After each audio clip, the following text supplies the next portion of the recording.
நீங்களும் சில விசித்திரமான ஆனால் சிறப்பான அறிகுறிகளை திரும்ப திரும்ப காண்கிறீர்களா? உங்கள் வாழ்க்கையில் ஏதோ பெரிய விஷயம் நடக்கப் போகிறது என்று உணர்கிறீர்களா, ஆனால் அது ஏன் என்று உங்களால் புரிந்து கொள்ள முடியவில்லையா? அப்படியானால் இன்றைய காணொளி உங்களுக்கு மிகவும் சிறப்பானதாக இருக்கப் போகிறது. ஏனென்றால் நீங்கள் விரைவில் செல்வந்தராகப் போகிறீர்கள் என்பதைக் குறிக்கும் 3 மர்மமான அறிகுறிகளைப் பற்றி இன்று நாம் பேசப் போகிறோம். ஆம், இவை சாதாரண விஷயங்கள் அல்ல, மாறாக பிரபஞ்சமும் விதியும் உங்களுக்கு ஏற்கனவே கொடுத்துக் கொண்டிருக்கும் அறிகுறிகளாகும். இந்த விஷயங்களை நீங்கள் திரும்ப திரும்பக் கண்டால் உங்கள் அதிர்ஷ்டம் மாறப்போகிறது என்பதை புரிந்து கொள்ளுங்கள். எனவே காணொளியை முழுவதுமாக பார்க்கத் தவறாதீர்கள், ஏனென்றால் கடைசி அறிகுறி மிகவும் அதிர்ச்சியூட்டக்கூடியது. நீங்கள் சில அறிகுறிகளையோ அல்லது விஷயங்களையோ திரும்பத் திரும்பக் கண்டால் அவற்றை வெறும் தற்செயல் நிகழ்வாக புறக்கணிக்காதீர்கள். ஏனென்றால் சில சமயங்களில் இந்த அறிகுறிகள் உங்கள் வாழ்க்கையில் பெரிய மாற்றங்களை சுட்டிக்காட்டுகின்றன. நமது சாஸ்திரங்கள் மற்றும் ஆன்மீக நம்பிக்கைகளின்படி இயற்கையும் பிரபஞ்சமும் அவ்வப்போது நமக்கு அறிகுறிகளை தந்துகொண்டே இருக்கின்றன, குறிப்பாக நமது அதிர்ஷ்டம் மாறப்போகும்போதோ அல்லது செல்வம் ஈட்டுவதற்கான வாய்ப்புகள் உருவாகத் தொடங்கும்போதோ. இந்த 3 விஷயங்களையும் நீங்கள் திரும்ப திரும்பக் கண்டால் நீங்கள் விரைவில் செல்வந்தராகப் போகிறீர்கள் என்றும் லட்சுமி தேவியின் ஆசீர்வாதங்கள் உங்கள் வாழ்க்கையில் நுழையப் போகின்றன என்றும் புரிந்து கொள்ளுங்கள். நாணயங்கள் அல்லது பணம் மீண்டும் மீண்டும் தென்படுவதே முதல் அறிகுறியாகும். நீங்கள் நடந்து செல்லும்போது திடீரென்று நாணயங்களைக் கண்டாலோ, உங்கள் வீட்டில் எங்காவது பழைய பணத்தைக் கண்டாலோ அல்லது மீண்டும் மீண்டும் பணத்தாள்களையோ நாணயங்களையோ பார்த்தாலோ இது மிகவும் மங்களகரமான அறிகுறியாகக் கருதப்படுகிறது. உங்கள் வாழ்வில் செல்வம் வரவிருப்பதை இது குறிக்கிறது. குறிப்பாக இந்த நிகழ்வு தொடர்ச்சியாக பல நாட்கள் நடந்தால் இந்த அறிகுறி இன்னும் வலுப்பெறுகிறது. இதன் பொருள் உங்கள் நிதி நிலைமை விரைவில் மேம்படும், மேலும் உங்கள் வருமானத்தை அதிகரிக்கும் வாய்ப்புகளை பெறுவீர்கள் என்பதாகும். நீங்கள் சரியான திசையில் செல்கிறீர்கள் என்றும் உங்கள் முயற்சிகளை தொடர வேண்டும் என்றும் பிரபஞ்சம் உங்களுக்கு சொல்லும் அறிகுறி இது. மற்றொரு அறிகுறி பசு, யானை அல்லது ஆந்தையை மீண்டும் மீண்டும் காண்பதாகும். இந்த விலங்குகள் நமது மதத்தில் மிகவும் மங்களகரமானவையாக கருதப்படுகின்றன. பசு செழிப்பு மற்றும் அமைதியின் சின்னமாகவும், யானை சக்தி மற்றும் கம்பீரத்தின் சின்னமாகவும், ஆந்தை லட்சுமி தேவியின் வாகனமாகவும் கருதப்படுகிறது. நிஜ வாழ்க்கையிலோ அல்லது ஒரு புகைப்படம், காணொளி அல்லது கனவிலோ இந்த உயிரினங்களை நீங்கள் மீண்டும் மீண்டும் கண்டால் செல்வமும் செழிப்பும் உங்கள் வாழ்க்கையில் நுழையப் போகிறது என்பதை குறிக்கிறது.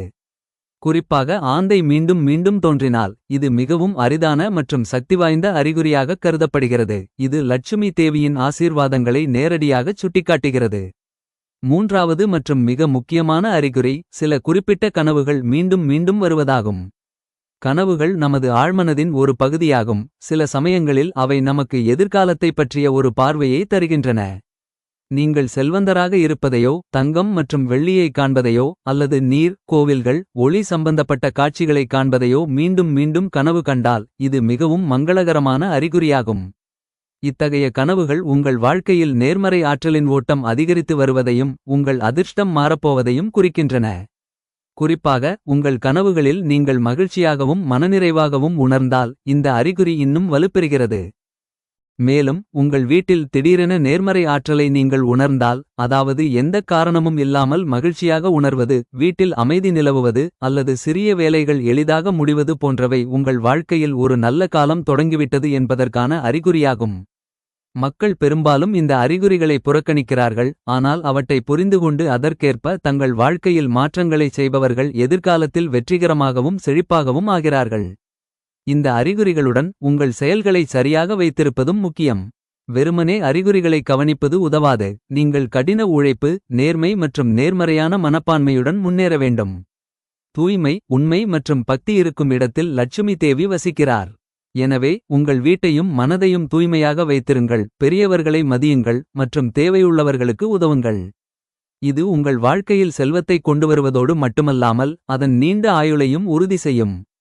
இறுதியாக இந்த 3 விஷயங்களையும் நீங்கள் மீண்டும் மீண்டும் அனுபவித்தால் அது ஒரு சாதாரண நிகழ்வு அல்ல, அது உங்கள் வாழ்க்கையில் பெரிய மாற்றங்கள் வரப்போவதற்கான அறிகுறியாகும். இந்த அறிகுறிகளை அடையாளம் கண்டு அவற்றை நம்பி உங்கள் முயற்சிகளை தொடருங்கள்.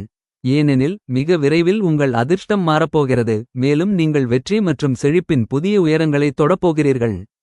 எல்லோரும் பணக்காரர்களாக விரும்புகிறார்கள், ஆனால் உண்மை என்னவென்றால் பணக்காரர் ஆவதற்கு பின்னால் ஒரேயொரு மாயாஜால முறை எதுவும் இல்லை.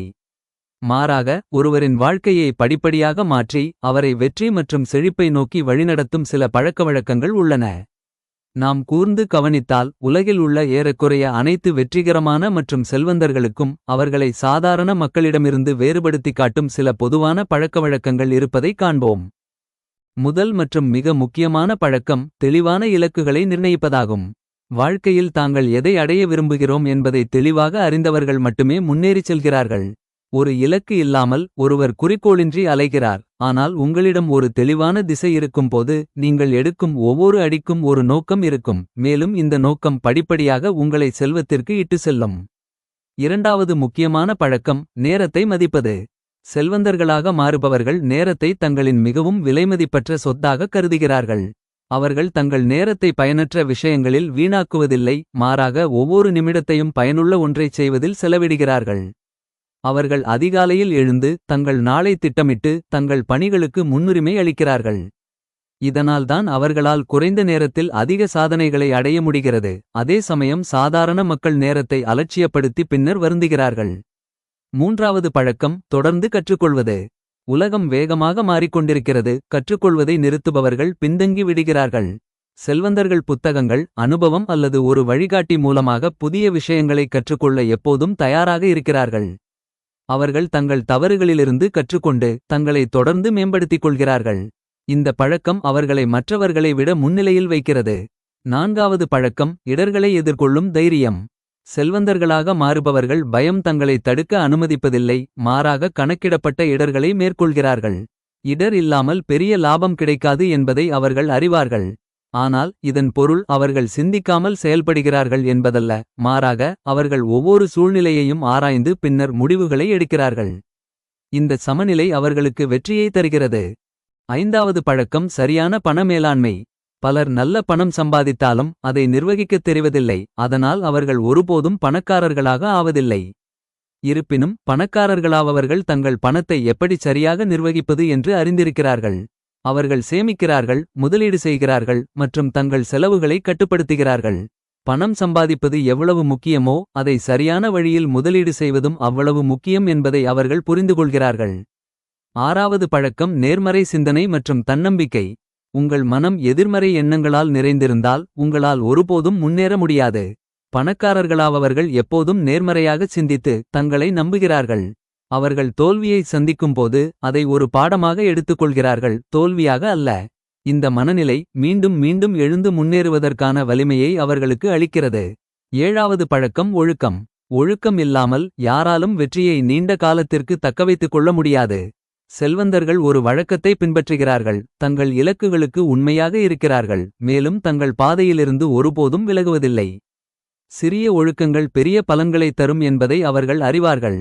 எட்டாவது பழக்கம் தொடர்புகளை வளர்த்து சரியான நபர்களுடன் தங்களை சூழ்ந்துகொள்வது. நீங்கள் நேரம் செலவிடும் நபர்கள் உங்கள் வாழ்க்கையில் ஆழமான தாக்கத்தை ஏற்படுத்துகிறார்கள். செல்வந்தர்கள் தங்களுக்கு உத்வேகம் அளிப்பவர்கள், யாரிடமிருந்து கற்றுக்கொள்கிறார்களோ அவர்களையும் தங்கள் சிந்தனையை முன்னோக்கிச் செலுத்துபவர்களையும் தங்களை சூழ்ந்துகொள்கிறார்கள். அவர்கள் எதிர்மறை எண்ணம் கொண்டவர்களிடமிருந்து விலகி தங்களை சுற்றி ஒரு நேர்மறையான சூழலை வளர்த்துக் கொள்கிறார்கள். ஒன்பதாவது பழக்கம் பொறுமை. செல்வந்தராவதற்கு நேரம் எடுக்கும், அது ஒரே இரவில் நடக்கும் காரியம் அல்ல. பொறுமையுடனும் விடாமுயற்சியுடனும் இருப்பவர்கள் மட்டுமே இறுதியில் வெற்றி பெறுகிறார்கள். பலர் பாதியிலேயே கைவிட்டு விடுகிறார்கள், ஆனால் விடாமுயற்சியுடன் இருப்பவர்கள் பெரும் வெற்றியை அடைகிறார்கள். பத்தாவது மற்றும் மிகவும் ஆழமான பழக்கம் மற்றவர்களுக்கு உதவுவதும் நன்றியுணர்வுடன் இருப்பதும் ஆகும். செல்வந்தர்கள் தங்களை பற்றி மட்டும் சிந்திப்பதில்லை, மாறாக சமூகத்திற்கு திருப்பிக் கொடுக்கவும் முயல்கிறார்கள். தங்களிடம் உள்ளவற்றிற்கு அவர்கள் நன்றியுடனும் மனநிறைவுடனும் இருக்கிறார்கள். இந்த பழக்கம் அவர்களின் வாழ்வில் அதிக நேர்மறை ஆற்றலைக் கொண்டு வந்து அவர்களுக்கு மேலும் பல வாய்ப்புகளை திறந்துவிடுகிறது. இறுதியாக செல்வந்தராவது என்பது பணம் சம்பாதிப்பது மட்டுமல்ல, அது ஒரு மனநிலை, ஒரு வாழ்க்கை முறை மற்றும் பழக்கவழக்கங்களின் விளைவு என்பதை புரிந்துகொள்வது அவசியம். இந்த பழக்கங்களை நீங்கள் கடைப்பிடித்தால் உங்கள் வாழ்க்கை படிப்படியாக மாறத் தொடங்கும். ஆரம்பத்தில் இந்த மாற்றங்கள் சிறியதாக தோன்றலாம், ஆனால் காலப்போக்கில் இந்த சிறிய படிகள் உங்களை பெரும் வெற்றிக்கும் செழிப்புக்கும் இட்டு செல்லும். எனவே இன்றே இந்த பழக்கங்களை கடைப்பிடிக்கத் தொடங்குங்கள், ஏனெனில் உங்கள் எதிர்கால செல்வம் இன்றைய உங்கள் முடிவுகளையும் பழக்கவழக்கங்களையும் சார்ந்துள்ளது.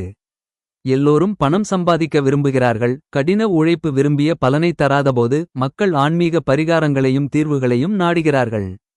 இந்திய பாரம்பரியத்தில் பரிகாரங்கள் வெறும் மூடநம்பிக்கைகளாக கருதப்படுவதில்லை. மாறாக அவை ஆற்றலை சமநிலைப்படுத்தவும் நேர்மறை எண்ணங்களை வளர்க்கவும் மன உறுதியை அதிகரிக்கவும் உதவும் ஒரு வழியாகவும் பார்க்கப்படுகின்றன.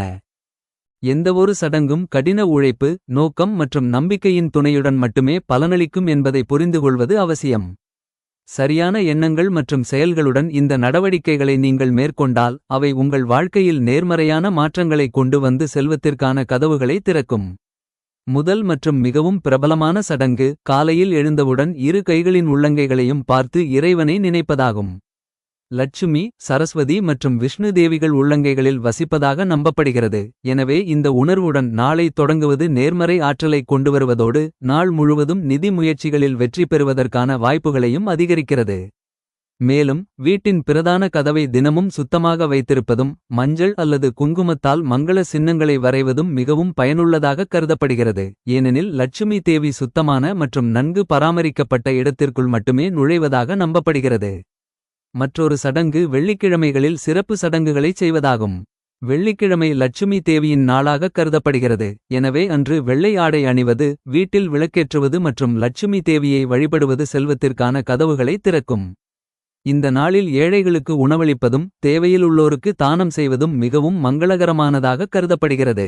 நீங்கள் மனதார தானம் செய்யும்போது பிரபஞ்சம் உங்களுக்கு பன்மடங்கு திருப்பிக் கொடுக்கும் என்று கூறப்படுகிறது. மேலும் ஊதுபத்தி அல்லது கற்பூரம் எரிப்பது போன்ற செயல்களால் வீட்டில் நறுமணச் சூழலை பராமரிப்பதும் நேர்மறை ஆற்றலை ஈர்க்கிறது. மூன்றாவது தந்திரம் என்னவென்றால் ஒரு வெள்ளி நாணயம், அரச இலை அல்லது ஒரு மஞ்சள் கட்டி போன்ற சில பொருட்களை பெட்டகத்திலோ அல்லது கைப்பையிலோ வைத்திருப்பது. இந்த பொருட்கள் செல்வத்தை ஈர்க்கும் என்று நம்பப்படுகிறது. பலர் தங்கள் கைப்பையில் மஞ்சள் அல்லது அரிசியில் சுற்றப்பட்ட ஒரு சிறிய சிவப்பு துணியை எடுத்து செல்கின்றனர். இந்த சடங்கு செல்வத்தை நிலைப்படுத்தவும் தேவையற்ற செலவுகளை தடுக்கவும் உதவும் என்று நம்பப்படுகிறது.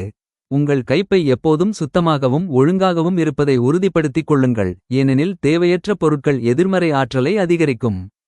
நான்காவது சடங்கு படுக்கைக்கு செல்வதற்கு முன் வீட்டில், குறிப்பாக சமையலறை அல்லது கோவிலில் ஒரு விளக்கை ஏற்றுவதாகும். இது நேர்மறை ஆற்றலை பராமரித்து எதிர்மறை சக்திகளை விலக்கி வைக்கிறது. மேலும் அழுக்கு பாத்திரங்களை இரவு முழுவதும் சமையலறையில் விட்டுவிடக்கூடாது என்றும் நம்பப்படுகிறது. ஏனெனில் இது வறுமையை கொண்டுவரும். தூய்மையும் ஒழுங்கும் செல்வத்தை ஈர்ப்பதற்கான எளிய மற்றும் மிகவும் பயனுள்ள வழிமுறைகளாக கருதப்படுகின்றன. ஐந்தாவது சடங்கு காலையிலோ அல்லது மாலையிலோ ஒரு பசுவிற்கு ரொட்டி ஊட்டுவதாகும். இந்திய கலாச்சாரத்தில் பசுக்கள் புனிதமானவையாக கருதப்படுகின்றன. மேலும் அவற்றுக்கு உணவளிப்பது ஆசீர்வாதங்களை கொண்டுவருவதோடு படிப்படியாக நிதி பிரச்சினைகளையும் தணிக்கும். இதேபோல் காகங்களுக்கும் நாய்களுக்கும் உணவளிப்பது மங்களகரமானதாக கருதப்படுகிறது. ஏனெனில் இது உங்கள் முன்னோர்களையும் கிரகங்களையும் சாந்தப்படுத்தி அதன் மூலம் வாழ்க்கையில் உள்ள தடைகளை குறைக்கிறது. ஆறாவது பரிகாரம் துளசி செடி போன்ற சில சிறப்பு தாவரங்களை வீட்டில் நடுவதாகும். துளசி மிகவும் புனிதமானதாகவும் நேர்மறை ஆற்றலின் ஆதாரமாகவும் கருதப்படுகிறது. துளசி செடிக்கு தண்ணீர் ஊற்றி தினமும் விளக்கேற்றுவது செல்வத்தையும் செழிப்பையும் ஈர்க்கும்.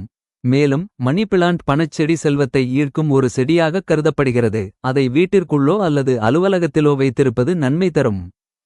ஏழாவது பரிகாரம் உங்கள் வார்த்தைகளையும் எண்ணங்களையும் கட்டுப்படுத்துவதாகும். பெரும்பாலும் நமது எதிர்மறை சிந்தனைகளால் நாமே நமது பாதைகளை தடுத்துக் கொள்கிறோம். எப்போதும் நேர்மறையாக பேசுங்கள், நேர்மறையான எண்ணங்களைக் கொண்டிருங்கள், மற்றவர்களைப் பற்றி தவறாக நினைப்பதை தவிர்க்கவும். இதுவும் ஒரு வகையான ஆன்மீக பரிகாரமாகும். இது உங்கள் வாழ்க்கையில் உள்ள ஆற்றலை மாற்றி படிப்படியாக உங்களுக்கு நல்ல வாய்ப்புகளை கொண்டுவருகிறது. எட்டாவது பரிகாரம் ஒவ்வொரு அமாவாசை அல்லது பௌர்ணமி நாளிலும் சிறப்பு தியானம் மற்றும் பிரார்த்தனை செய்வது. ஆற்றல் கண்ணோட்டத்தில் இந்த நாட்கள் மிகவும் முக்கியமானதாக கருதப்படுகின்றன. இந்த நாட்களில் நீங்கள் அமைதியான மனதுடன் தியானம் செய்து உங்கள் இலக்குகளை தெளிவாக காட்சிப்படுத்தி கடவுளிடம் பிரார்த்தனை செய்தால் உங்கள் விருப்பங்கள் நிறைவேற அதிக வாய்ப்புள்ளது. ஒன்பதாவது பரிகாரம் உங்கள் வீட்டிலிருந்து உடைந்த பொருட்களை அகற்றுவதாகும். உடைந்த பொருட்கள் எதிர்மறை ஆற்றலை ஈர்த்து பண வரவை தடுக்கின்றன. எனவே உங்கள் வீட்டை அவ்வப்போது சுத்தம் செய்து பயனற்ற அல்லது சேதமடைந்த பொருட்களை அகற்றவும். இது வீட்டிற்கு புதிய ஆற்றலை கொண்டு வந்து உங்கள் வாழ்க்கையில் புதிய வாய்ப்புகளை கொண்டுவருகிறது. பத்தாவது மற்றும் மிக முக்கியமான பரிகாரம் நேர்மை மற்றும் கடின உழைப்பு. உங்கள் செயல்களை சரியாக வைத்திருக்காவிட்டால் எந்த மந்திரமும் பலிக்காது. நீங்கள் நேர்மையாக உழைத்து மற்றவர்களை மதித்து விடாமுயற்சியுடன் இருந்தால் வெற்றியும் செல்வமும் நிச்சயமாக உங்களை தேடி வரும். மந்திரங்கள் வெறும் ஒரு உதவிக்கருவி மட்டுமே. உண்மையான சக்தி உங்கள் செயல்களிலும் எண்ணங்களிலும் அடங்கியுள்ளது. இறுதியாக இந்த உத்திகள் அனைத்தும் உங்கள் வாழ்வில் நேர்மறையையும் தன்னம்பிக்கையையும் கொண்டு வருவதற்காகவே என்பதை புரிந்துகொள்வது அவசியம். இவற்றை கடைப்பிடிக்கும்போது மூடநம்பிக்கைக்கு ஆளாகாதீர்கள், மாறாக அவற்றை உத்வேகமாக எடுத்துக்கொள்ளுங்கள். உங்கள் வாழ்வில் ஒழுக்கம், கடின உழைப்பு மற்றும் நேர்மறை சிந்தனையை நீங்கள் இணைத்துக் கொள்ளும்போது இந்த சிறிய படிகள் பெரிய மாற்றங்களாக உருவெடுக்கும். எனவே நம்பிக்கை வையுங்கள், சரியான திசையில் முயற்சி செய்யுங்கள். இந்த உத்திகளை உங்கள் வாழ்வின் ஒரு பகுதியாக மாற்ற முயலுங்கள். உங்கள் வாழ்வில் செல்வம் மற்றும் செழிப்பின் புதிய கதவுகள் திறப்பதை நீங்கள் நிச்சயமாக உணர்வீர்கள்.